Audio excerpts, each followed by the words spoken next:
आज हम Indian model of federalism discuss करेंगे। मतलब कि जो भारत का कॉन्स्टिट्यूशन है, जो इंडिया का कॉन्स्टिट्यूशन है, उसको फेडरल कॉन्स्टिट्यूशन कहा जाता है। तो हम यहाँ पे देखेंगे कि क्या वो फीचर्स हैं इंडियन कॉन्स्टिट्यूशन के अंदर जो इंडियन कॉन्स्टिट्यूशन को फेडरल कॉन्स्टिट्यूशन बनाते हैं। तो भारत ने जिस तरीके का फेडरल स्ट्रक्चर अडॉप्ट किया या फेडरल मॉडल अडॉप्ट किया, उसको हम यहाँ पे समझने वाले हैं। तो सबसे पहले मैं आपको बता दूं, जब मैं फेडरलिज्म की बात करता हूँ, फेडरलिज्म का मतलब ये होता है कि फेडरलिज्म के अंदर पावर्स को जो है वो डिवाइड किया जाता है। पावर्स जो है वो सेंटर और स्टेट्स के बीच में डिवाइड की जाती हैं, लेकिन वो जो डिवीजन ऑफ पावर होता है, जो पावर्स को डिवाइड किया जाता है, वो एक क्लियर तरीके से रिटन कॉन्स्टिट्यूशन के अंदर लिखा जाता है। मतलब कि कॉन्स्टिट्यूशन के अंदर क्लियरली लिखा होगा कि सेंटर की ये अथॉरिटी है, सेंटर की ये पावर्स हैं, ये फंक्शंस हैं, और स्टेट की क्या अथॉरिटी है, स्टेट की क्या पावर्स हैं, स्टेट के क्या फंक्शंस हैं, वो क्लियरली कॉन्स्टिट्यूशन के अंदर लिखे होंगे। और वो कॉन्स्टिट्यूशन जो होगा वो रिजिड कॉन्स्टिट्यूशन होगा, मतलब कि उस कॉन्स्टिट्यूशन को आसानी से बदला नहीं जा सकता है। सिंपल कहने का मतलब यह है कि सेंटर और स्टेट की पावर्स क्लियर तरीके से लिखी गई हैं ताकि किसी कंफ्यूजन को दूर किया जाए, ताकि सेंटर और स्टेट की पावर्स के बीच में कोई कंफ्यूजन ना रहे। क्लियरली लिखा गया है वो, और खास करके उस कॉन्स्टिट्यूशन को इतनी आसानी से बदला भी नहीं जा सकता है जिससे कि तुम उन पावर्स को बदल दो या फिर स्टेट की अथॉरिटीज को या स्टेट की अथॉरिटी को या स्टेट की पावर्स को स्टेट से छीन लो। राइट, ये फेडरलिज्म का मतलब होता है। फेडरलिज्म के अंदर डिसेंट्रलाइजेशन हमें देखने को मिलता है। मतलब कि यह कहा जाता है कि एक सिंगल अथॉरिटी के तहत, एक ही सिस्टम के तहत, एक ही गवर्नमेंट के तहत, एक ही सेंट्रल गवर्नमेंट के तहत पूरे देश को नहीं चलाया जाएगा, बल्कि पावर डिस्ट्रीब्यूट की जाएगी। पावर जो है वो उसका डिसेंट्रलाइजेशन होगा। स्टेट गवर्नमेंट्स भी एग्जिस्ट करेंगी ताकि पूरे देश को जो है वो डिसेंट्रलाइज तरीके से चलाया जाए, एक ही तरीके से, एक ही अथॉरिटी के तहत पूरे देश को ना चलाया जाए। यह फेडरलिज्म का एक सिंपल सा मीनिंग है। फेडरलिज्म के कुछ फीचर्स आते हैं जो कि कॉमन फीचर्स होते हैं, जो मैंने आपको बताए। रिटन कॉन्स्टिट्यूशन होना चाहिए, डिवीजन ऑफ पावर होना चाहिए, टू सेट ऑफ गवर्नमेंट होना चाहिए, स्टेट के लेवल पे भी गवर्नमेंट होनी चाहिए, सेंटर के लेवल पे भी गवर्नमेंट होनी चाहिए, उसी के साथ साथ रिजिड कॉन्स्टिट्यूशन होना चाहिए, सुप्रीमेसी ऑफ कॉन्स्टिट्यूशन होनी चाहिए, उसी के साथ साथ इंडिपेंडेंट जुडिशरी होनी चाहिए। ये कुछ फीचर्स हैं फेडरलिज्म के जो हर एक देश के लिए या हर एक कॉन्स्टिट्यूशन के लिए कॉमनली एप्लीकेबल होते हैं। बात अब हम भारत के फेडरलिज्म की करेंगे कि इंडिया ने किस तरीके के फेडरलिज्म को अडॉप्ट किया। तो जब मैं इंडिया की बात करता हूं ना, इंडिया में जो हमारा आर्टिकल 1 आता है कॉन्स्टिट्यूशन का, आर्टिकल 1 के अंदर ये क्लियरली लिखा गया है, आर्टिकल 1 ऑफ इंडियन कॉन्स्टिट्यूशन के अंदर ये क्लियरली लिखा गया है कि India that is Bharat shall be A union of states. Bharat shall be a union of states. इसका मतलब क्या हुआ, इस लाइन का मतलब क्या हुआ कि इंडिया, जिसको हम भारत भी कहते हैं, वो एक स्टेट्स का यूनियन होगा। देखो, अब आपको यहां पे देखने को मिल रहा होगा कि हमारे संविधान के अंदर यूनियन ऑफ स्टेट्स की बात की गई है। तो क्या भारत का संविधान फेडरल संविधान नहीं है? क्या भारत का कॉन्स्टिट्यूशन फेडरल कॉन्स्टिट्यूशन नहीं है? क्योंकि यहां पे तो यूनियन ऑफ स्टेट्स की बात की गई है, यूनियन ऑफ स्टेट्स। तो यूनियन ऑफ स्टेट्स का क्या मतलब है? तो हमारे कॉन्स्टिट्यूशन के अंदर कहीं भी फेडरेशन का इस्तेमाल नहीं किया गया है। जैसे मैं अमेरिका की बात करूं ना, तो अमेरिका के अंदर क्या होता है? अमेरिका के अंदर कहा गया है फेडरेशन ऑफ स्टेट्स। अमेरिका के कॉन्स्टिट्यूशन को या फिर फेडरलिज्म को फेडरेशन ऑफ स्टेट्स कहा गया है, मतलब कि वो स्टेट्स का फेडरेशन है। लेकिन इंडिया के अंदर यूनियन ऑफ स्टेट्स की बात की गई है। तो जो हमारे कॉन्स्टिट्यूशन मेकर्स थे या फिर जो हमारे जिन्होंने हमारे संविधान को बनाया, जैसे बी आर अम्बेडकर, उन्होंने इस रिगार्ड में अपने आर्ग्यूमेंट्स दिए। उन्होंने कहा कि हमने भारत को यूनियन ऑफ स्टेट्स इसलिए कहा है क्योंकि सबसे पहली बात तो यह है कि जो भारत के अंदर स्टेट्स हैं वो किसी अग्रीमेंट के तहत इंडिया के साथ ज्वाइन नहीं की है, अग्रीमेंट या ट्रीटी के साथ वो इंडिया के साथ ज्वाइन नहीं की है। मतलब कि जो हमारे भारत की अलग अलग स्टेट्स थी वो किसी अग्रीमेंट के तहत या ट्रीटी के तहत भारत के साथ नहीं जुड़ी है। और दूसरा, उन्होंने ये कहा कि स्टेट्स को कोई राइट नहीं है कि वो इंडियन यूनियन से सिसीड कर पाए। So no right to secede from Indian union. इसका मतलब क्या हुआ कि वो भारत का जो भारत से बाहर नहीं जा सकती हैं, राइट, सिसीड नहीं कर सकती हैं वो। मतलब कि स्टेट्स के पास ये अधिकार नहीं है कि स्टेट्स अब चाहें तो वो भारत के फेडरेशन को या भारत का जो पूरा का पूरा यूनियन है उसको लीव कर दें।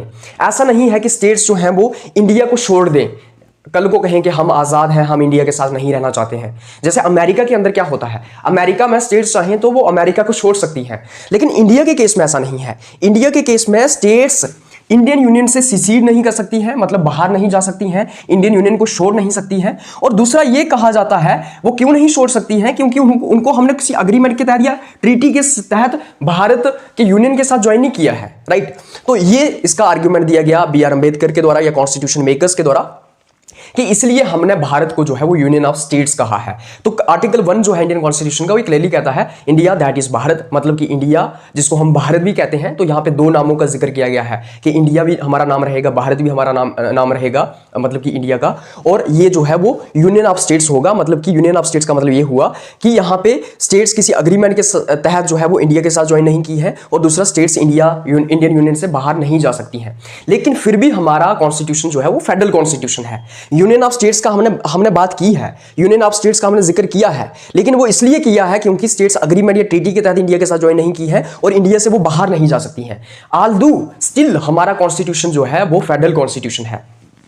उसके बाद हम देखते हैं कि इंडिया का कॉन्स्टिट्यूशन जो है ना वो यूनिक तरीके का हमने फेडरलिज्म अडॉप्ट किया है। यूनिक तरीके का फेडरलिज्म जो है हमने अडॉप्ट किया है। यहाँ पे हमारा अलग तरीके का फेडरलिज्म है। मतलब कि इंडिया का कॉन्स्टिट्यूशन या इंडिया का फेडरलिज्म ऐसा फेडरलिज्म है कि टाइम या सिचुएशन या सर्कमस्टांसिस के तहत ये पूरा का पूरा यूनिटरी भी बन सकता है, मतलब कि यूनिटरी भी हो सकता है ये पूरा का पूरा, राइट। अगर वैसा कोई टाइम अराइज होता है या वैसा कोई सर्कमस्टांस अराइज होता है तो हमारा भारत का संविधान जो है या भारत का जो सिस्टम है वो पूरा का पूरा यूनिटरी भी हो सकता है। कैसे हो सकता है? जैसे अगर हमारे यहाँ इमरजेंसी लग जाए, नेशनल इमरजेंसी लग जाए, राइट, उस सिचुएशन में जो है वो सारी की सारी पावर जो है पार्लियामेंट के पास आ जाती है। और कई सारे हमारे यहाँ यूनिक प्रोविजंस हैं इंडियन कॉन्स्टिट्यूशन के अंदर, जिसके तहत हम ये कह सकते हैं कि भारत का संविधान जो है वो यूनिक तरह का संविधान है, मतलब यूनिक तरीके का कॉन्स्टिट्यूशन है, या फिर यूनिक तरीके का फेडरलिज्म हमने जो है अडॉप्ट किया है। इसलिए इंडियन फेडरलिज्म को जो है ना वो क्वासी फेडरल कॉन्स्टिट्यूशन भी कहते हैं, या फिर क्वासी फेडरलिज्म जैसा मॉडल भी कहते हैं।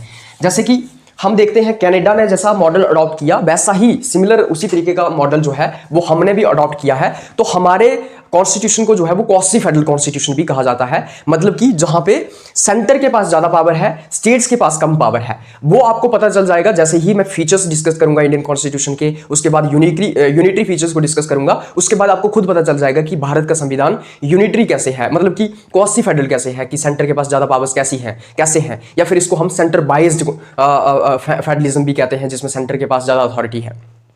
लेकिन उससे पहले मैं क्या करता हूं, मैं भारत के संविधान के अंदर जो फेडरल फीचर्स हैं उनको डिस्कस कर लेता हूं। तो फेडरल फीचर्स क्या है इंडियन कॉन्स्टिट्यूशन के?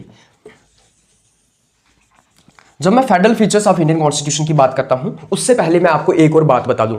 देखो, इंडिया ने फेडरलिज्म को इसलिए अडॉप्ट किया था ताकि एडमिनिस्ट्रेटिव कन्वीनियंस हो सके, राइट। मतलब कहने का यह है कि इंडिया जैसी बहुत बड़ी कंट्री, इतना बड़ा देश जो कश्मीर से लेके कन्याकुमारी तक हो, जो रन ऑफ कच्छ से लेके असम तक हो, मतलब अरुणाचल प्रदेश तक हो, इतने बड़े देश को एक ही अथॉरिटी से चलाना पॉसिबल नहीं होता है, मुमकिन नहीं होता है।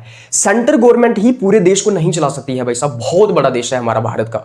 उसी के साथ साथ डाइवर्स कंट्री है, कई सारे रिलीजन हैं, कई सारी भाषाएं हैं, कई सारी रेसिस हैं, राइट। तो हमारे यहां डाइवर्सिटी बहुत है, कई सारे कल्चर हैं, राइट। इतनी डाइवर्सिटी है भारत जैसे देश के अंदर कि इसको एक ही अथॉरिटी से चलाना पॉसिबल नहीं है। इसलिए इतनी बड़ी डाइवर्स कंट्री को एक ही अथॉरिटी से, मतलब सिर्फ सेंट्रल गवर्नमेंट से चलाना पॉसिबल नहीं था, पार्लियामेंट से खाली चलाना पॉसिबल नहीं था इतने बड़े देश को।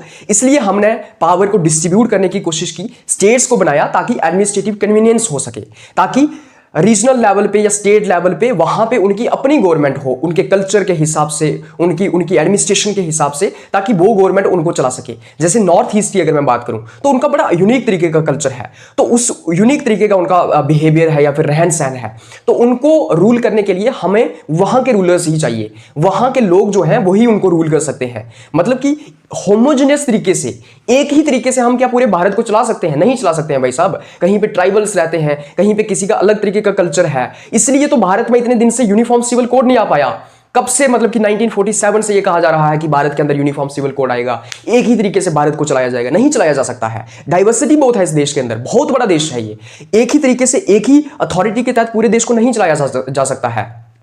किसी का अलग कल्चर है, किसी की अलग भाषा है, उसको अलग तरीके से हमें गवर्न करना पड़ेगा। किसी का अलग तरीके का मजहब है, कहीं पे 4-4 शादियां होती हैं किसी मजहब के अंदर, किसी मजहब के अंदर जो है वो चाइल्ड मैरिज हो जाती है, उनके अपने कस्टम्स हैं, दूसरे मजहब के अपने कस्टम्स हैं। So we can not rule the whole country with a single authority, it's not possible. And that's why उन्होंने ये कहा, बी आर अम्बेडकर ने ये कहा कि इतने बड़े देश को एक ही अथॉरिटी से नहीं चलाया जा सकता है। इसलिए एडमिनिस्ट्रेशन की कन्वीनियंस के लिए हमने स्टेट्स को बनाया है, ताकि एडमिनिस्ट्रेशन को अच्छे से इफेक्टिवली पूरे देश के अंदर रन किया जाए। तो ये एक रीजन था हमने फेडरलिज्म को क्यों अडॉप्ट किया। फेडरलिज्म को हमने इसलिए अडॉप्ट किया बिकॉज पूरी कंट्री को सिंगल अथॉरिटी से चलाना पॉसिबल नहीं था due to its diversity and due to its vast area या फिर वास्ट पॉपुलेशन।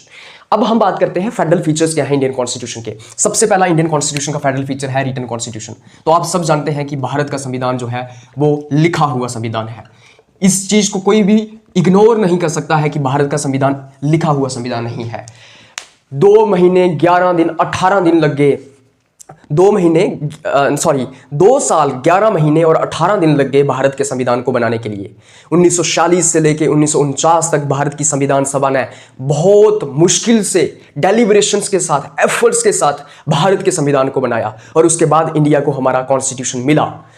तो हमारा कॉन्स्टिट्यूशन रिटन कॉन्स्टिट्यूशन है, इसी के साथ साथ लॉन्गेस्ट रिटन कॉन्स्टिट्यूशन है, मतलब कि दुनिया का सबसे बड़ा लंबा लिखा हुआ संविधान है, longest written constitution of world. तो ये भी आपको समझना होगा, longest written constitution of world. तो सबसे लंबा लॉन्गेस्ट रिटन कॉन्स्टिट्यूशन है हमारे दुनिया का इंडियन कॉन्स्टिट्यूशन जो है। तो ओरिजिनली हम देखते हैं कि हमारे भारत के संविधान के अंदर जो है वो 22 पार्ट्स थे, राइट। हमारे पास 8 स्केड्यूल्स थे और उसी के साथ साथ हमारे पास 395 के आसपास आर्टिकल्स थे। ओरिजिनली मैं बात कर रहा हूं, हमारे पास 22 पार्ट्स आते थे जिनके अंदर 395 आर्टिकल्स आते थे, 8 के आसपास हमारे पास स्केड्यूल्स आते थे। अभी अगर मैं एट प्रेजेंट की बात करूं, एट प्रेजेंट हमारे पास कितने आर्टिकल्स आते हैं? एट प्रेजेंट हमारे पास 450 के आसपास आर्टिकल्स हैं, राइट। 450 के आसपास आर्टिकल्स हैं। अगर एग्जैक्टली मैं आपको बताऊं तो 448 आर्टिकल्स हैं हमारे पास। हम देखते हैं कि हमारे पास 12 स्केड्यूल्स हैं एट प्रेजेंट, और हम देखते हैं कि हमारे पास जो है वो 25 पार्ट्स हैं एट प्रेजेंट। तो हम बहुत सारी अमेंडमेंट्स हुई हमारे भारत के संविधान के अंदर, और उसके बाद हम देखते हैं कि एट प्रेजेंट जो है हमारे पास 448 आर्टिकल्स हैं, 12 स्केड्यूल्स हैं, 25 पार्ट्स हैं। ओरिजिनली हमारे पास 22 पार्ट्स थे, 8 स्केड्यूल्स थे, 395 आर्टिकल्स थे भारत के संविधान के अंदर।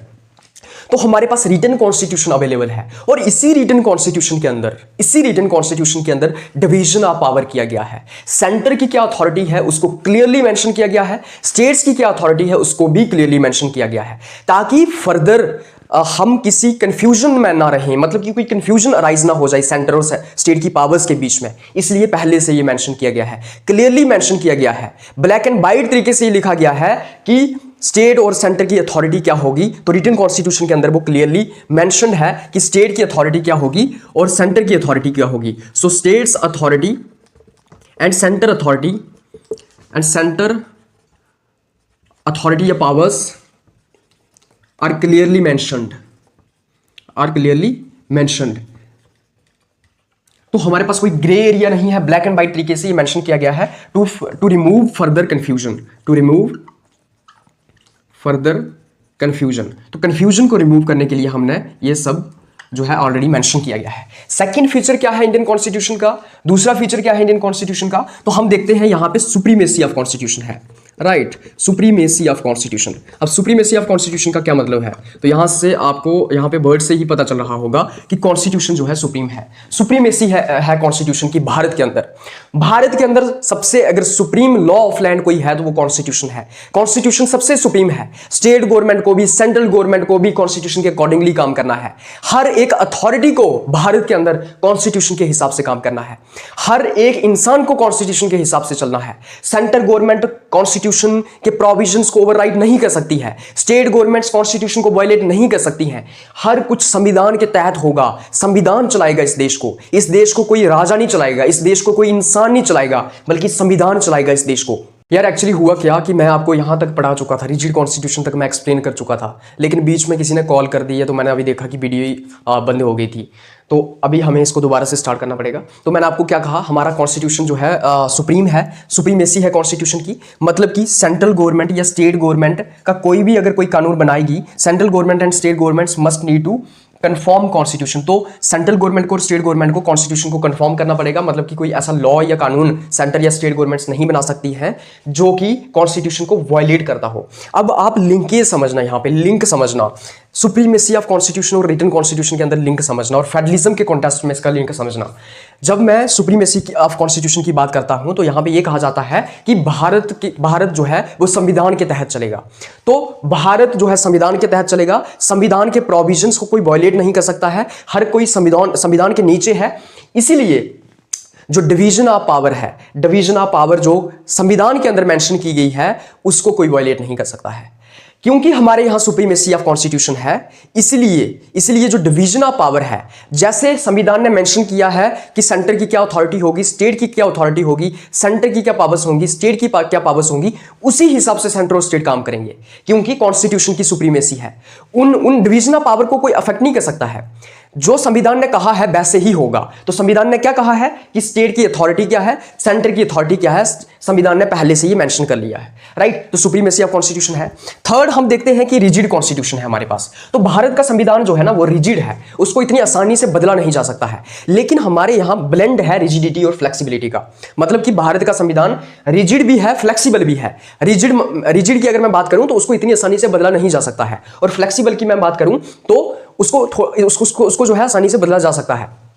लेकिन भारत की अगर मैं बात करूं तो इंडिया का जो कॉन्स्टिट्यूशन है उसके कुछ प्रोविजंस ऐसे हैं जिनको आसानी से बदला जा सकता है, लेकिन कुछ प्रोविजंस ऐसे हैं जिनको आसानी से बदला नहीं जा सकता है, जिनको बड़ी मुश्किल लगेगी बदलने में। जैसे कि उसके लिए आपको स्पेशल मेजॉरिटी चाहिए, उसके लिए आपको 2/3 स्टेट का रेटिफिकेशन चाहिए। लेकिन कुछ प्रोविजंस ऐसे हैं जो कि फ्लेक्सिबल हैं, मतलब कि आसानी से उनको बदला जा सकता है सिंपल मेजॉरिटी के तहत। लेकिन जब मैं फेडरलिज्म के कॉन्टेक्स्ट में बात कर रहा हूं तब हमारा कॉन्स्टिट्यूशन रिजिड कॉन्स्टिट्यूशन है।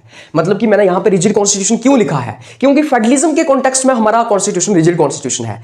तो अगर आपको फेडरल फीचर्स को बदलना है, जो मतलब कि फेडरल स्ट्रक्चर है इंडियन कॉन्स्टिट्यूशन का, अगर उसको आपको बदलना है, अगर आपको डिवीजन ऑफ पावर को बदलना है, उसके रिलेटेड अमेंडमेंट लानी है, तो उसके लिए हमारे यहां प्रोसीजर बड़ा रिजिड है, उसको इतनी आसानी से नहीं बदला जा सकता है। उसके लिए आपको स्पेशल मेजॉरिटी चाहिए पार्लियामेंट के अंदर, और हाफ ऑफ स्टेट लेजिस्लेचर का अप्रूवल चाहिए, रेटिफिकेशन चाहिए। मतलब कि एटलीस्ट 14-15 स्टेट्स, 14 से ऊपर स्टेट्स के द्वारा उसको पास किया जाना चाहिए स्टेट्स के लेजिस्लेचर के अंदर सिंपल मेजॉरिटी के तहत। तो हमारे भारत का संविधान जो है वो रिजिड कॉन्स्टिट्यूशन है। मतलब कि टू अमेंड फेडरल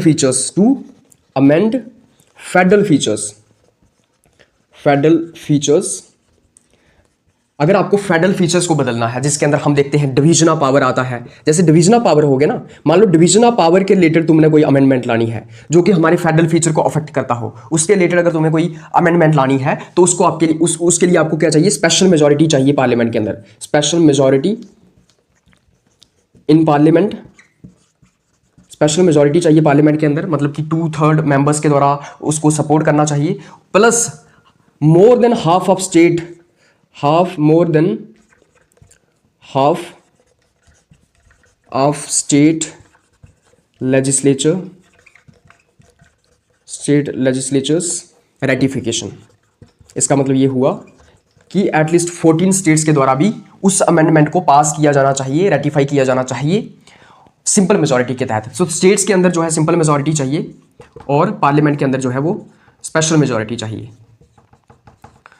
तो मुझे उम्मीद है कि आपको समझ आ गया होगा कि भारत के संविधान को बदलने के लिए काफ़ी रिजिड प्रोसेस है। मतलब कि अगर आपको फेडरल स्ट्रक्चर को बदलना है, फेडरल स्ट्रक्चर के अंदर हम देखते हैं डिवीजन ऑफ पावर आता है। अगर कोई आप ऐसी अमेंडमेंट ला रहे हैं जिससे कि फेडरल स्ट्रक्चर अफेक्ट होता हो, जो डिवीजन ऑफ पावर के रिलेटेड है, डिस्ट्रीब्यूशन ऑफ पावर के रिलेटेड है, सेंटर और स्टेट के रिलेशंस के रिलेटेड है, उसके लिए आपको स्पेशल मेजॉरिटी चाहिए पार्लियामेंट के अंदर। मतलब कि पार्लियामेंट के अंदर जितने भी मेंबर्स प्रेजेंट हैं उसमें से 2/3 मेंबर्स के द्वारा उसको पास किया जाना चाहिए अमेंडमेंट को, 2/3 मेंबर्स के द्वारा। और उसके बाद हम देखते हैं कि more than half of state legislatures, मतलब कि अगर 28 स्टेट भारत के अंदर हैं तो 14 स्टेट्स से ज्यादा स्टेट्स के द्वारा जो है, एटलीस्ट 14 स्टेट्स के द्वारा जो है उसको पास किया जाना चाहिए उसी अमेंडमेंट को सिंपल मेजॉरिटी के तहत। मतलब कि स्टेट लेजिस्लेचर्स के अंदर जो है आपको सिंपल मेजॉरिटी चाहिए। तो इस तरीके से भारत के संविधान को बदला जा सकता है। मतलब कि भारत के अंदर जो संविधान है उसके अंदर जो फेडरल फीचर्स हैं या फेडरल स्ट्रक्चर है उसको बदला जा सकता है। और ये जो फेडरल स्ट्रक्चर है हमारा, ये जुडिशियल रिव्यू का भी पार्ट है। मतलब कि जुडिशियल रिव्यू भी यहां पे इस्तेमाल किया जा सकता है।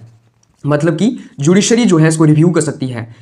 अगर कोई भी अमेंडमेंट लाई जा रही है, जुडिशरी इसको चेक कर सकती है, रिव्यू कर सकती है कि क्या ये हमारे कॉन्स्टिट्यूशन को वायलेट तो नहीं करता है। तो इस तरीके से हम देखते हैं कि यहाँ पे रिजिड कॉन्स्टिट्यूशन है। उसके बाद हम क्या देखते हैं, उसके बाद हम ये देखते हैं नेक्स्ट फीचर इसका ये आता है।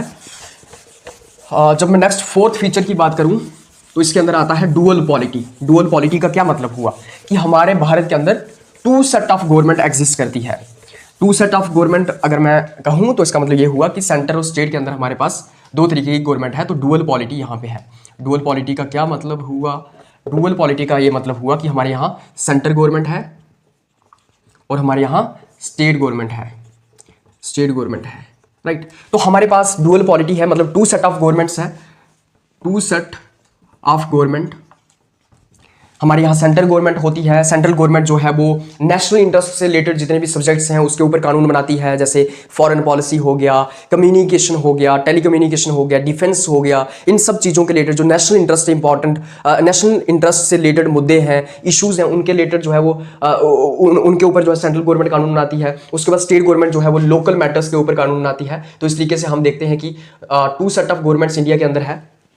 ये जो टू सेट ऑफ गवर्नमेंट है, ये जो अपनी अथॉरिटी है, सेंट्रल गवर्नमेंट अपनी अथॉरिटी, अपनी पावर्स, अपने फंक्शंस कॉन्स्टिट्यूशन से ड्राइव करती है। स्टेट गवर्नमेंट्स अपनी अथॉरिटी, अपनी पावर्स, अपने फंक्शंस जो है वो कॉन्स्टिट्यूशन से ड्राइव करती है। तो इस तरीके से हम देखते हैं टू सेट ऑफ गवर्नमेंट यहाँ पे है। इसी के साथ साथ हम देखते हैं यहाँ पे लोकल गवर्नमेंट्स भी आती है, लोकल गवर्नमेंट्स भी आती है। जैसे हम देखते हैं पंचायत और म्यूनसिपैलिटीज आती हैं, पंचायत आती हैं, म्यूनसिपैलिटीज आती हैं। तो हम कह सकते हैं कि इंडिया में थ्री सेट ऑफ गवर्नमेंट है। डिसेंट्रलाइजेशन सबसे ज्यादा है इंडिया में, मतलब कि तीसरे लेवल पे भी गवर्नमेंट्स एग्जिस्ट करती हैं जो कि सबऑर्डिनेट होती हैं स्टेट गवर्नमेंट्स के, राइट। तो हमारे पास दो तरीके की गवर्नमेंट यहाँ पे आती है, दोनों अपनी पावर्स, अपनी अथॉरिटी, अपनी फंक्शंस जो है वो कॉन्स्टिट्यूशन से ड्राइव करते हैं। हम देखते हैं फिफ्थ फीचर यहाँ पे आता है डिवीजन ऑफ पावर। तो हमारे कॉन्स्टिट्यूशन के अंदर डिवीजन ऑफ पावर है। कैसे? मतलब कि ये जो सेंट्रल गवर्नमेंट है और स्टेट गवर्नमेंट है, इन दोनों के बीच डिवीजन है पावर्स का। पावर्स को क्लियरली डिवाइड किया गया है। कैसे डिवाइड किया गया है? हमारे कॉन्स्टिट्यूशन के अंदर लिखा गया है। हमारा जो कॉन्स्टिट्यूशन है उसके अंदर शेड्यूल 7 आता है, जिसके अंदर 3 लिस्टें आती हैं, जिसमें हम देखते हैं यूनियन लिस्ट आती है, स्टेट लिस्ट आती है, कॉन्करेंट लिस्ट आती है। उसके अंदर क्लियरली ये बताया गया है कि कौन से सब्जेक्ट्स के ऊपर कौन कानून बना सकता है। तो हम देखते हैं कि यहाँ पे शेड्यूल 7 के अंदर क्या आता है। शेड्यूल 7 के अंदर हम देखते हैं, शेड्यूल 7 जो कॉन्स्टिट्यूशन के अंदर आता है, यहाँ पे 3 लिस्ट आती हैं। एक आ गई यूनियन लिस्ट, एक आ गई स्टेट लिस्ट और एक आ गई concurrent list, concurrent list. Union list के अंदर 100 के आसपास सब्जेक्ट्स आते हैं। हाँ, इसके अंदर जो है स्टेट लिस्ट के अंदर 61 के आसपास सब्जेक्ट्स आते हैं और कॉन्करेंट लिस्ट के अंदर जो है वो 50 के आसपास सब्जेक्ट्स आते हैं। तो हम देखते हैं कि यूनियन लिस्ट आती है हमारे पास। यूनियन लिस्ट जो है इसके अंदर 100 के आसपास सब्जेक्ट्स आते हैं। जैसे कि इसके अंदर क्या आया? डिफेंस आ गया, टेलीकम्युनिकेशन आ गया, फॉरेन पॉलिसी वगैरह आ गया, ये यूनियन लिस्ट के अंदर आता है। इसके ऊपर कौन कानून बना सकता है? तो एक्सक्लूसिवली जो है वो पार्लियामेंट कानून बना सकता है इसके ऊपर। तो पार्लियामेंट की जुरिस्डिक्शन है यूनियन लिस्ट के ऊपर। मतलब कि यूनियन लिस्ट के ऊपर कौन कानून बना सकता है? पार्लियामेंट बना सकता है, सेंट्रल गवर्नमेंट बना सकती है। स्टेट लिस्ट के ऊपर कौन कानून बना सकता है? तो स्टेट्स जो है वो कानून बना सकती है स्टेट लिस्ट के ऊपर। लेकिन एक्सेप्शनल केसेस के अंदर, कुछ सर्कमस्टांसेस के अंदर पार्लियामेंट भी स्टेट लिस्ट के ऊपर कानून बना सकता है। और यही एक खामी है इंडियन फेडरलिज्म के अंदर कि पार्लियामेंट भी कुछ सिचुएशंस एंड सर्कमस्टांसेस के अंदर स्टेट लिस्ट के ऊपर कानून बना सकता है। इसीलिए स्टेट्स के पास एक्सक्लूसिव जुरिस्डिक्शन नहीं है स्टेट लिस्ट के ऊपर। इसलिए ये कहा जाता है कि भारत का फेडरलिज्म जो है वो रियल फेडरल कॉन्स्टिट्यूशन नहीं है। वहां पे हम देखते हैं कि सेंटर ज्यादा पावरफुल है। कैसे? क्योंकि पार्लियामेंट जो है वो स्टेट लिस्ट के ऊपर भी कानून बना सकता है कुछ सिचुएशंस के अंदर, कुछ एक्सेप्शनल सर्कमस्टांसेस के अंदर। लेकिन ओवरऑल तरीके से मैं आपको बता रहा हूं कि यूनियन लिस्ट के ऊपर पार्लियामेंट कानून बनाएगा, स्टेट्स नहीं बना सकती हैं। स्टेट लिस्ट के ऊपर स्टेट्स कानून बना सकती हैं। इन सम सर्कमस्टांसेस जो है वो पार्लियामेंट भी कानून बना सकता है। और उसके बाद हम देखते हैं कॉन्करेंट लिस्ट आती है। स्टेट लिस्ट के अंदर कौन से सब्जेक्ट आते हैं? तो जो लोकल इंपॉर्टेंस के हैं, जैसे एग्रीकल्चर हो गया या फिर हेल्थ हो गया, तो वो जो है उसके ऊपर स्टेट्स कानून बना सकती हैं। कॉन्करेंट लिस्ट हमारे पास आती है एक, जिसके ऊपर जो है वो पार्लियामेंट भी कानून बना सकता है एंड स्टेट्स भी कानून बना सकती है, राइट। पार्लियामेंट भी कानून बना सकता है, स्टेट्स भी कानून बना सकती हैं। जैसे इसके अंदर एजुकेशन आता है, राइट। लेकिन कॉन्करेंट लिस्ट के अंदर क्या होता है? पार्लियामेंट भी कानून बना सकता है, स्टेट्स भी कानून बना सकती हैं। लेकिन अगर दोनों ने, मान लो दोनों ने, पार्लियामेंट ने भी एजुकेशन के ऊपर एक कानून बना दिया है, स्टेट्स ने भी एजुकेशन के ऊपर एक कानून बना दिया है, इस केस में क्या होगा? पार्लियामेंट का कानून जो है वो प्रिवेल करेगा। सो पार्लियामेंट का कानून क्या करेगा? प्रिवेल करेगा। इसका मतलब क्या हुआ? मान लो एजुकेशन के ऊपर पार्लियामेंट ये कानून बनाता है कि न्यू एजुकेशन पॉलिसी को लागू किया जाएगा। मान लो स्टेट्स ये कहती हैं कि न्यू एजुकेशन पॉलिसी को लागू नहीं किया जाएगा। पार्लियामेंट ने भी कानून बना दिया है न्यू एजुकेशन पॉलिसी को लागू किया जाएगा, लेकिन स्टेट्स ने कानून बनाया है न्यू एजुकेशन पॉलिसी को लागू नहीं किया जाएगा। तो उस वक्त क्या होगा? पार्लियामेंट का जो लॉ है वो प्रिवेल करेगा, पार्लियामेंट का कानून यहाँ पे माना जाएगा, वो यहाँ पे इंप्लीमेंट होगा। तो 3 लिस्ट्स हमारे पास यहाँ पे आती है, union list, state list, concurrent list. देख रहे हो आप किस तरीके से हमारे यहाँ पावर्स को क्लियरली डिवाइड किया गया है। ये कॉन्स्टिट्यूशन के अंदर लिखा गया है, इसलिए यहाँ पे डिवीजन ऑफ पावर है या नहीं है। और एक और लिस्ट हमारे पास आती है जिसको हम रेजिडुअरी लिस्ट कहते हैं। Residuary list. तो जो सब्जेक्ट्स इन लिस्टों के अंदर नहीं आए हैं, जो बचे हुए सब्जेक्ट्स हैं, वो रेजिडुअरी लिस्ट के अंदर आते हैं, जैसे artificial intelligence, technology, social media, जो कि बाद में सब्जेक्ट्स उभर करके आएंगे, वो रेजिडुअरी लिस्ट में आते हैं। रेजिडुअरी लिस्ट के ऊपर कौन कानून बना सकता है? तो पार्लियामेंट बना सकता है, पार्लियामेंट बना सकता है। तो भाई साहब देख रहे हो आप, पार्लियामेंट मतलब कि यहां पे डोमिनेट कर रहा है। पार्लियामेंट यूनियन लिस्ट के ऊपर भी कानून बना सकता है, पार्लियामेंट कुछ सर्कमस्टांसिस के अंदर स्टेट लिस्ट के ऊपर भी कानून बना सकता है, और पार्लियामेंट कॉन्करेंट लिस्ट के अंदर भी पार्लियामेंट का कानून ही माना जाएगा अगर दोनों के बीच में कॉन्ट्राडिक्शन आ जाता है। और साथ ही साथ रेजिडुअरी लिस्ट के ऊपर भी पार्लियामेंट कानून बनाएगा। तो पार्लियामेंट के पास यहां पे ज्यादा पावर है, इसलिए कहा जाता है कि इंडिया का कॉन्स्टिट्यूशन जो है वो यूनिटरी कॉन्स्टिट्यूशन है, यूनिटी बाइज्ड कॉन्स्टिट्यूशन है, राइट। तो इस तरीके से हम देखते हैं कि डिविजन ऑफ पावर है यहां पे क्लियरली कॉन्स्टिट्यूशन के अंदर ये मेंशन किया गया है कि 3 लिस्टें होंगी जिसके ऊपर पार्लियामेंट भी कानून बना सकता है। फिर हम देखते हैं स्टेट लिस्ट होगी जिसके ऊपर स्टेट्स कानून बना सकती हैं, कॉन्करेंट लिस्ट होगी जिसके ऊपर दोनों कानून बना सकते हैं, और उसके बाद हम देखते हैं कि यहां पे जो है वो रेजिडुअरी लिस्ट भी होगी जिसके ऊपर सिर्फ पार्लियामेंट कानून बना सकता है। उसके बाद नेक्स्ट फीचर इसके अंदर क्या आता है? नेक्स्ट फीचर के अंदर हम देखते हैं कि यहां पे आती है हमारी प्यारी सी जुडिशरी। तो हम देखते हैं कि हमारे यहां आती है independent and impartial judiciary, independent and impartial judiciary, right. तो हमारे यहाँ इंडिपेंडेंट और इम्पार्शियल जुडिशरी है, हमारे यहाँ सुप्रीम कोर्ट है, राइट। हमारे यहाँ सबसे ऊपर सुप्रीम कोर्ट है, उसके नीचे जो है वो हाई कोर्ट्स आते हैं, और उसके नीचे जो है सबऑर्डिनेट कोर्ट्स आते हैं, जैसे डिस्ट्रिक्ट कोर्ट हो गए या एटसेट्रा, सबऑर्डिनेट कोर्ट्स आते हैं। सुप्रीम कोर्ट जो है वो एपेक्स कोर्ट है कंट्री का, हाईएस्ट कोर्ट ऑफ अपील है, right, highest court of appeal है। उसी के साथ साथ हम देखते हैं कि फाइनल कोर्ट ऑफ अपील है, एपेक्स कोर्ट है, सबसे बड़ा क्या बोलते कोर्ट है कंट्री का, राइट। सारे के सारे फेडरल डिस्प्यूट्स जो हैं वो सुप्रीम कोर्ट सॉल्व करता है। फेडरल डिस्प्यूट्स को कौन सॉल्व करता है? सुप्रीम कोर्ट सॉल्व करता है। तो अगर सेंटर और स्टेट के बीच में कोई डिस्प्यूट चल रहा है, सेंटर और स्टेट में अगर कोई डिस्प्यूट चल रहा है, या फिर स्टेट्स का आपस में कोई डिस्प्यूट चल रहा है, उसको कौन सॉल्व करेगा? उसको सुप्रीम कोर्ट सॉल्व करेगा। अब यहां पे आपको यह बात समझनी होगी कि हमारे पास संविधान है, संविधान के अंदर क्लियरली लिखा गया है कि सेंटर और स्टेट की पावर क्या होंगी। अगर दोनों के बीच डिस्प्यूट आता है, अगर दोनों के बीच कोई कॉन्फ्लिक्ट आता है, उस कॉन्फ्लिक्ट को सॉल्व कौन करेगा? जुडिशरी करेगी, सुप्रीम कोर्ट करेगा। जुडिशरी इंडिपेंडेंट है, जुडिशरी किसी के दबाव में काम नहीं करेगी। इस तरीके से पूरे के पूरे कॉन्स्टिट्यूशन को प्रोटेक्ट करने का काम जुडिशरी करती है। इस तरीके से फेडरल स्ट्रक्चर को प्रोटेक्ट करने का काम जुडिशरी करती है। जुडिशरी जो है वो जुडिशियल रिव्यू का इस्तेमाल कर सकती है। जुडिशियल रिव्यू के तहत वो किसी भी लॉ को नल एंड वॉइड डिक्लेयर कर सकते हैं। मान लो पार्लियामेंट जो है वो स्टेट की पावर्स को असर्प करने की कोशिश कर रहा है, मान लो पार्लियामेंट जो है वो स्टेट्स की पावर को कैप्चर करने की कोशिश कर रहा है, स्टेट से उनकी पावर को छीनने की कोशिश कर रहा है, तो हमारे पास सुप्रीम कोर्ट है। सुप्रीम कोर्ट जो है वो जुडिशियल रिव्यू का इस्तेमाल करके किसी भी कानून को नल एंड वॉइड डिक्लेयर कर सकता है। अगर सुप्रीम कोर्ट को लगता है कि कॉन्स्टिट्यूशन को वायलेट किया जा रहा है, अगर सुप्रीम कोर्ट को लगता है कि बेसिक स्ट्रक्चर ऑफ कॉन्स्टिट्यूशन को वायलेट किया जा रहा है, अगर सुप्रीम कोर्ट को लगता है कि फेडरल स्ट्रक्चर ऑफ कॉन्स्टिट्यूशन को वायलेट किया जा रहा है, या फिर वायलेट किया गया है किसी लॉ के तहत, उस लॉ को जो है वो नल एंड वॉइड डिक्लेयर किया जा सकता है। अगर कोई भी डिस्प्यूट अराइज होता है सेंटर और स्टेट्स के बीच में, सेंटर और स्टेट्स के बीच में कोई पावर्स के रिलेटेड डिस्प्यूट अराइज होता है, फेडरल सिस्टम को लेके कोई डिस्प्यूट अराइज होता है, डिस्ट्रीब्यूशन ऑफ पावर के रिलेटेड कोई डिस्प्यूट अराइज होता है, आपस में स्टेट्स का कोई डिस्प्यूट अराइज होता है, उसको सुप्रीम कोर्ट सॉल्व करेगा। सुप्रीम कोर्ट जो है इंडिपेंडेंट है, किसी के दबाव में काम नहीं करता है, इंपार्शियल है, किसी की नहीं सुनता है, संविधान के तहत चलता है, संविधान को प्रोटेक्ट करने की कोशिश करता है। गार्जियन ऑफ कॉन्स्टिट्यूशन इसको कहा जाता है कि ये हमारे कॉन्स्टिट्यूशन को जो है वो प्रोटेक्ट करने का काम करेगा। तो इस तरीके से मैंने आपको बताया कि किस तरीके से हमारा कॉन्स्टिट्यूशन जो है वो फेडरल कॉन्स्टिट्यूशन है, हमारे यहाँ इंडिपेंडेंट और इंपार्शियल जुडिशरी है। उसके बाद एक और फीचर इसके अंदर आता है जिसको हम कहते हैं बाईकैमरलिज्म। बाईकैमरलिज्म का क्या मतलब है भाई साहब? इसका मतलब ये हुआ कि जो हमारा पार्लियामेंट है, पार्लियामेंट के अंदर 2 हाउसेस होंगे। एक हाउस को जो है वो लोकसभा कहा जाएगा, और एक हाउस को राज्यसभा कहा जाएगा, और एक हाउस को जो है वो लोकसभा कहा जाएगा। राज्यसभा जो है अपर हाउस होगा, इसको हम काउंसिल ऑफ स्टेट्स भी कहते हैं, और लोकसभा जो है वो लोअर हाउस होगा, इसको हम हाउस ऑफ रिप्रेजेंटेटिव्स भी कहते हैं, हाउस ऑफ रिप्रेजेंटेटिव्स। तो हमारे पार्लियामेंट के अंदर 2 हाउसेस आते हैं, राज्यसभा और लोकसभा। राज्यसभा जो है उसको अपर हाउस भी कहा जाता है, एल्डर्स हाउस भी कहा जाता है, काउंसिल ऑफ स्टेट्स भी उसको कहा जाता है। एक लोकसभा होता है जिसको हम हाउस ऑफ रिप्रेजेंटेटिव्स भी कहते हैं। लोकसभा के अंदर जो है वो पूरे देश से लोग जो हैं वो अपने रिप्रेजेंटेटिव्स को चुन के भेजते हैं। तो यहाँ पे डायरेक्टली इलेक्शंस के थ्रू रिप्रेजेंटेटिव्स चुन के आते हैं, रिप्रेजेंटेटिव्स थ्रू डायरेक्ट इलेक्शंस। तो हम देखते हैं कि पूरे देश में जब इलेक्शंस होती हैं, पार्लियामेंट की इलेक्शंस होती हैं, या फिर जो हम देखते हैं लोकसभा की इलेक्शंस होती हैं, पूरा देश जो है वो अलग अलग कॉन्स्टिट्यूंसीज में डिवाइड किया जाता है।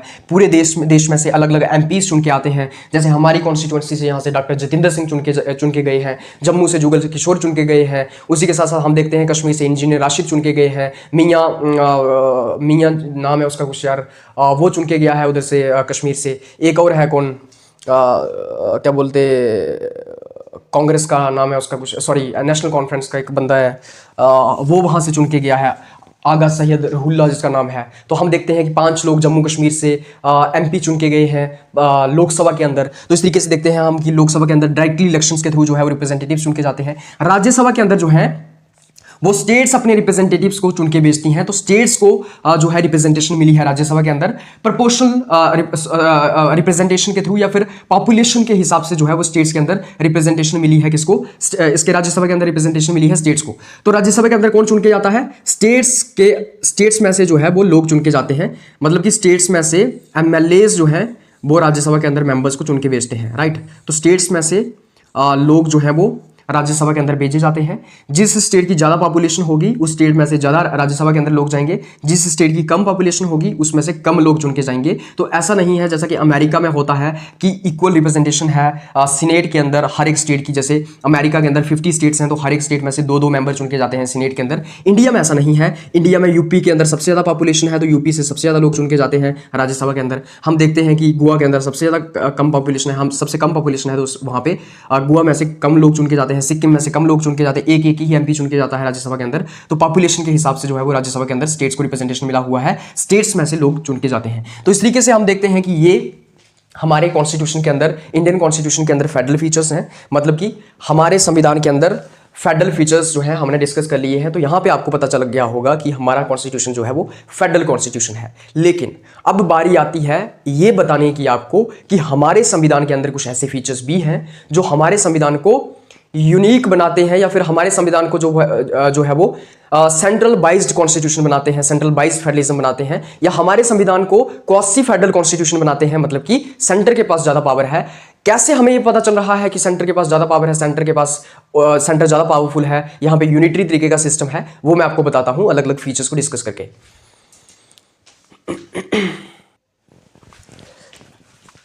तो आइए अब डिस्कस करते हैं unitary features of Indian constitution. मतलब कि इंडियन कॉन्स्टिट्यूशन के अंदर ऐसे कुछ फीचर्स दिए गए हैं जिससे कभी कभी तो ये लगता है कि इंडिया का कॉन्स्टिट्यूशन फेडरल कॉन्स्टिट्यूशन हो ही नहीं सकता।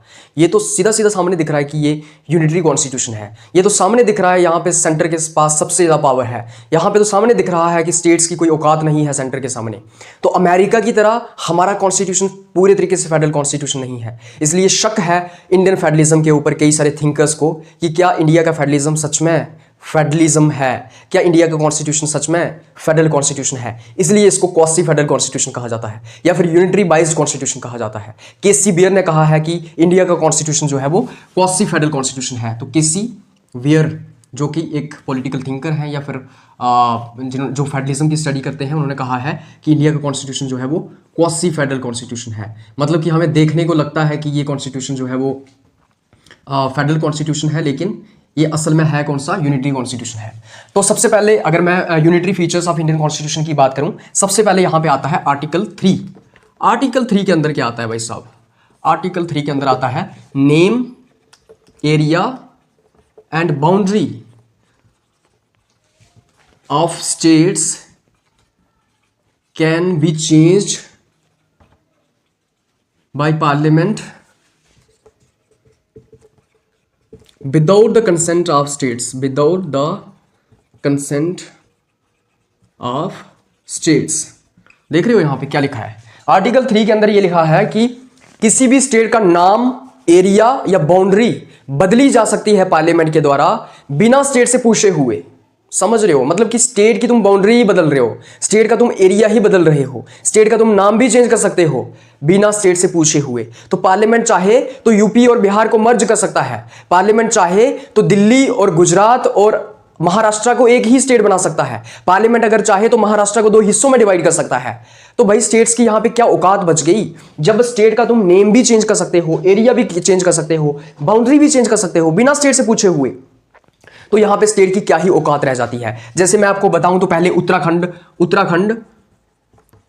उत्तराखंड और प्लस यूपी जो है वो पहले एक ही हुआ करते थे, पहले बिहार प्लस छत्तीसगढ़ जो है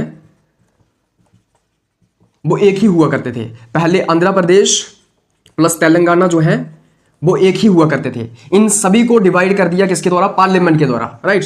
पार्लियामेंट ने इन सभी को कार्व आउट कर दिया, उत्तराखंड निकाल दिया उत्तर प्रदेश में से, बिहार को छत्तीसगढ़ और बिहार में डिवाइड कर दिया, आंध्र प्रदेश को तेलंगाना और आंध्र प्रदेश में डिवाइड कर दिया। तो स्टेट क्या नाम, एरिया या बाउंड्री स्टेट से बिना पूछे पार्लियामेंट बदल सकता है सिंपल मेजॉरिटी के तहत। तो यहां पे हम देखते हैं ये यूनिटरी फीचर है, भाई स्टेट से पूछा भी नहीं जा रहा है, तुम उनकी बाउंड्री भी चेंज कर रहे हो। लेकिन अगर मैं अमेरिका की बात करूं, अमेरिका का कॉन्स्टिट्यूशन, उसको हम मॉडल फेडरल कॉन्स्टिट्यूशन लेते हैं। अमेरिका में not even an inch can be taken away without the consent of state, without consent of states। तो भाई साहब अमेरिका में ना तुम 1 इंच भी हिला नहीं सकते हो, 1 इंच भी नहीं ले सकते हो किसी स्टेट का बिना स्टेट से पूछे हुए। अमेरिका में अगर आपको 1 इंच भी स्टेट का एरिया निकालना है ना, लेना है ना, तो पहले आपको स्टेट्स को पूछना पड़ेगा। लेकिन इंडिया के केस में ऐसा नहीं है। दूसरा क्या फेडरल फीचर है इसके अंदर? अपॉइंटमेंट ऑफ गवर्नर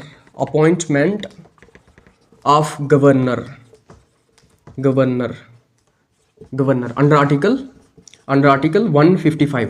तो गवर्नर को अपॉइंट किया जाता है आर्टिकल 155 के तहत। कौन अपॉइंट करता है गवर्नर को? तो प्रेसिडेंट अपॉइंट करता है, अपॉइंट गवर्नर को ऑन द एडवाइस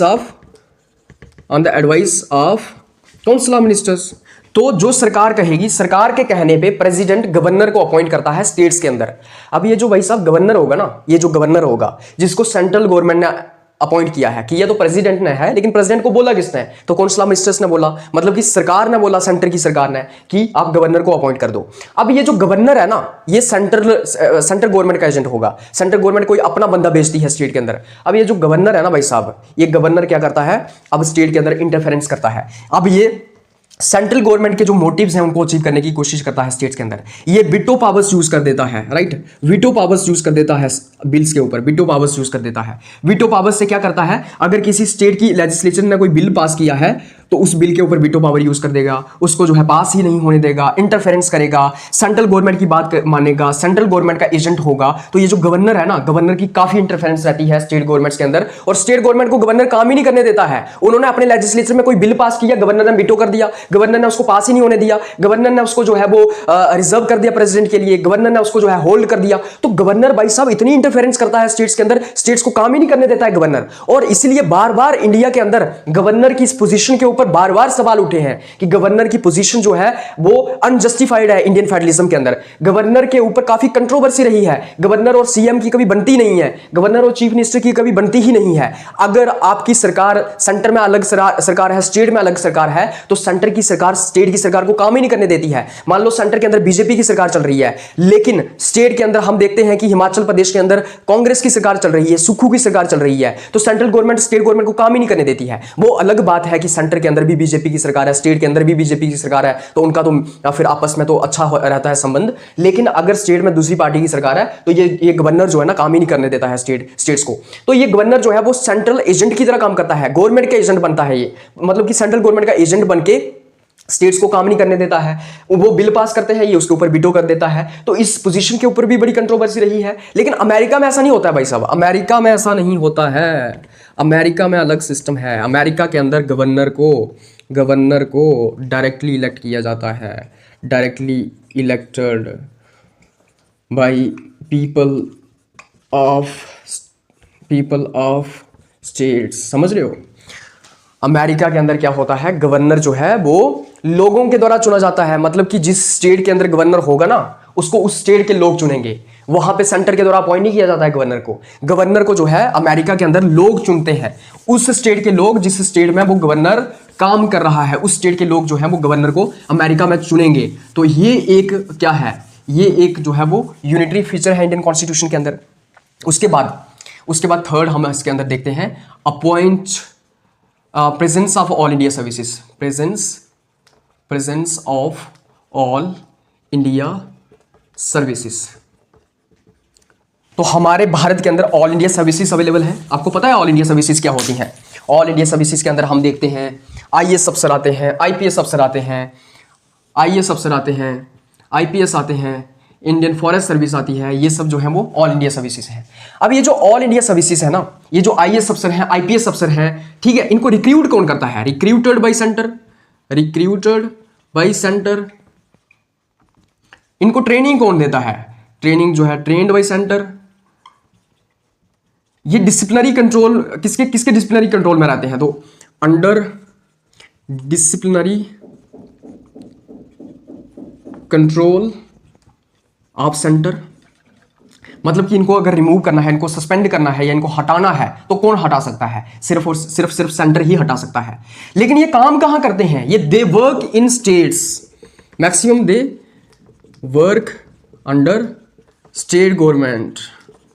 तो भाई साहब ये जो आईएएस अफसर हैं, आईपीएस अफसर हैं, आईएफएस अफसर हैं, इनको सेंटर के द्वारा रिक्रूट किया जा रहा है, ट्रेनिंग भी इनको सेंटर के द्वारा दी जा रही है और सेंट्रल गवर्नमेंट ही इनके ऊपर डिसिप्लिनरी कंट्रोल भी रखती है। मतलब कि इनको अगर हटाना है इनकी पोजीशन में से तो कौन हटा सकता है? सिर्फ और सिर्फ सेंट्रल गवर्नमेंट हटा सकती है। लेकिन काम कहां पे करते हैं ये लोग? काम ही करते हैं स्टेट गवर्नमेंट्स के अंदर, और ये सेंटर के द्वारा रिक्रूट किए जाते हैं। तो सेंटर इनकी मदद से, सेंट्रल गवर्नमेंट आईएएस, आईपीएस और आईएफएस की मदद से स्टेट की एडमिनिस्ट्रेशन को कंट्रोल कर सकता है। सो central government can control states government, state administration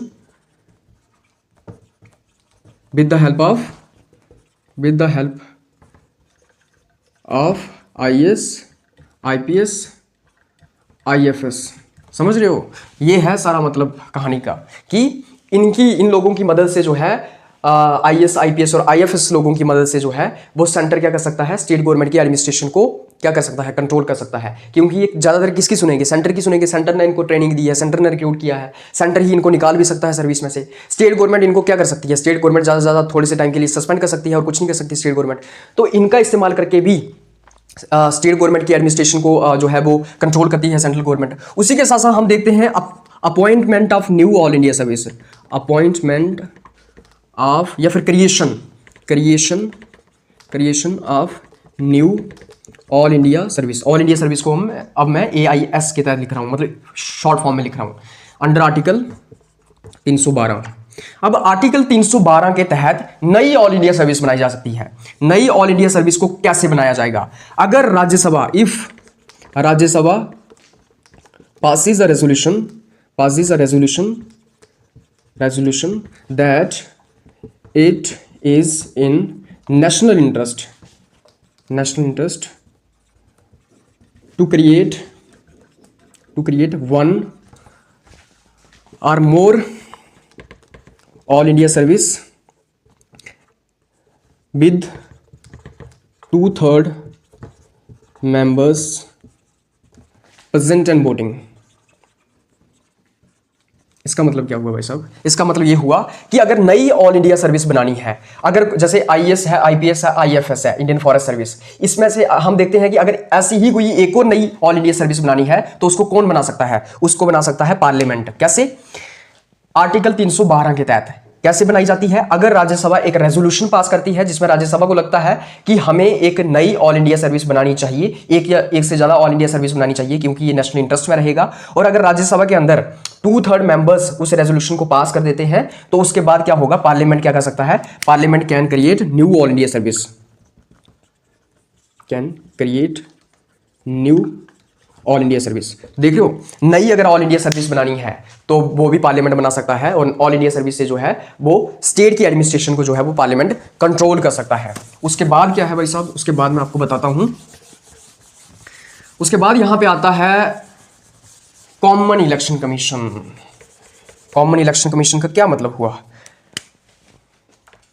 common election machinery, common election machinery यहां पे हमें देखने को मिलता है अंडर आर्टिकल 324। तो आर्टिकल 324 के तहत हमारे पास यहाँ पे एक इलेक्शन कमीशन आता है, इलेक्शन कमीशन ऑफ इंडिया आता है, कमीशन ऑफ इंडिया आता है। उसी के साथ साथ मैंने जैसे ऑल इंडिया सर्विस की बात की ना पिछले वाले पॉइंट के अंदर, मैंने कहा कि जो ऑल इंडिया सर्विस है उसके तहत जो है वो सेंट्रल गवर्नमेंट स्टेट की एडमिनिस्ट्रेशन के अंदर कंट्रोल कर सकती है। लेकिन अगर मैं अमेरिका की बात करूं तो अमेरिका के अंदर सेंटर की अपनी सर्विसेज होती हैं, स्टेट की अपनी सर्विसेज होती हैं, स्टेट की अपनी सर्विसेज होती हैं, स्टेट के अपने ऑफिसेज होते हैं जो स्टेट में काम करते हैं, और सेंटर के अपने ऑफिसेज होते हैं जो फेडरल लेवल पे काम करते हैं। तो अमेरिका में वैसा नहीं होता है। अब मैं इलेक्शन कमीशन ऑफ इंडिया की बात करूं जो कि अंडर आर्टिकल 324 आता है। इलेक्शन कमीशन जो है वो पार्लियामेंट की इलेक्शंस भी करवाता है, पार्लियामेंट इलेक्शंस भी करवाता है, उसी के साथ साथ स्टेट लेजिस्लेचर की इलेक्शंस भी करवाता है, स्टेट लेजिस्लेचर इलेक्शंस भी करवाता है। तो ये जो हमारे यहाँ इलेक्शन कमीशन है ना, ये कॉमन इलेक्शन कमीशन है। पार्लियामेंट के लेवल पे लोकसभा की इलेक्शंस, राज्यसभा की इलेक्शंस, प्रेसिडेंट की इलेक्शंस, वाइस प्रेसिडेंट की इलेक्शंस भी हमारा इलेक्शन कमीशन ऑफ इंडिया करवाता है। और स्टेट लेजिस्लेचर की इलेक्शन मतलब एमएलएस की इलेक्शन भी जो है वो हमारा कौन करवाता है?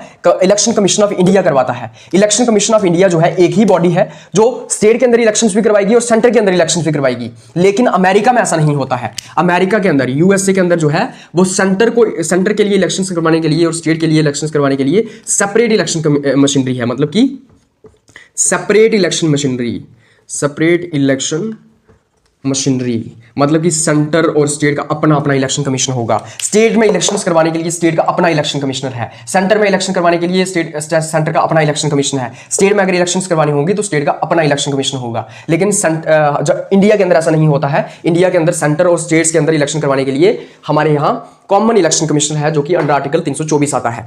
उसके बाद इसके अंदर क्या आता है भाई साहब? उसके बाद हम देखते हैं schedule 7।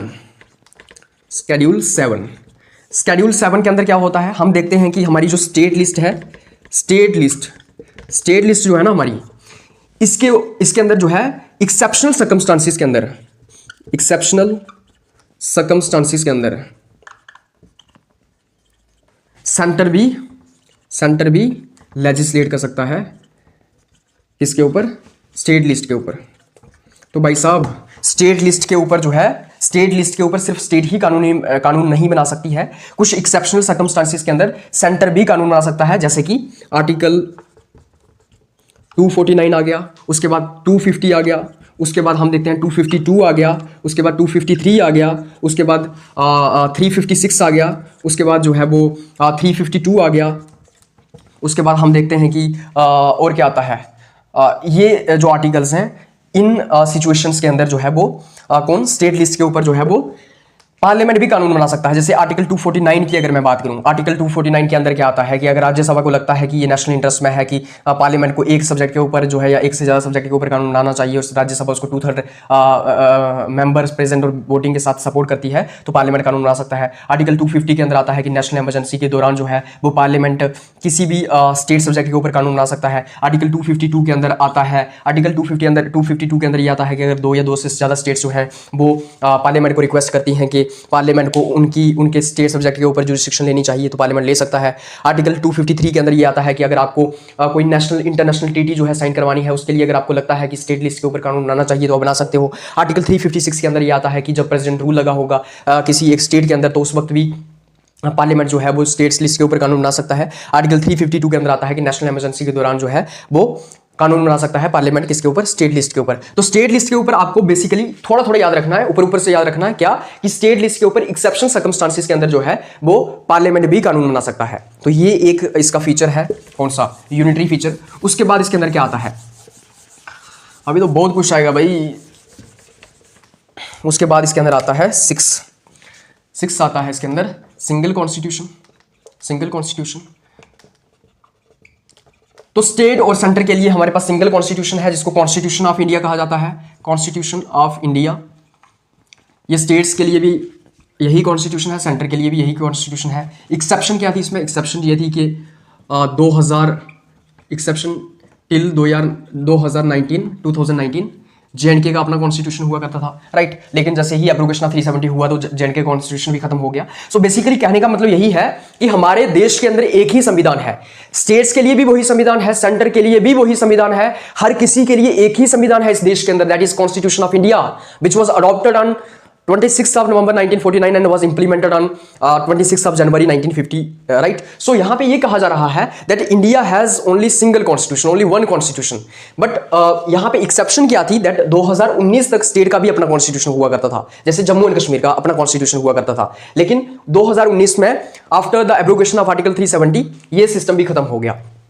But when it comes to America, when it comes to USA, तो USA में क्या होता है?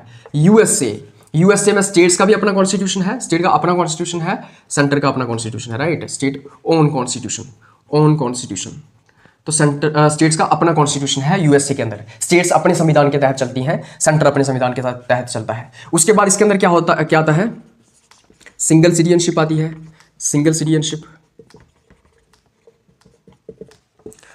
So in India, you enjoys only all India citizenship. You have single citizenship. That you are the citizen of India. But when it comes to USA, when it comes to America, you have double citizenship.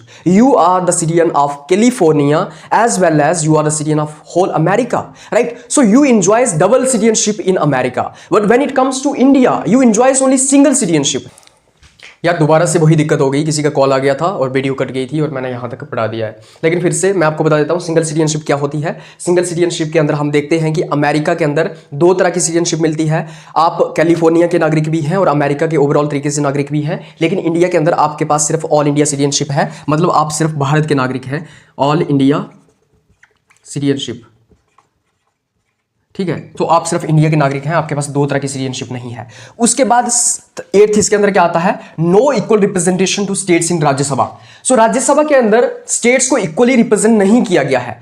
Rajya Sabha के अंदर states को representation मिली हुई है उनकी population के हिसाब से।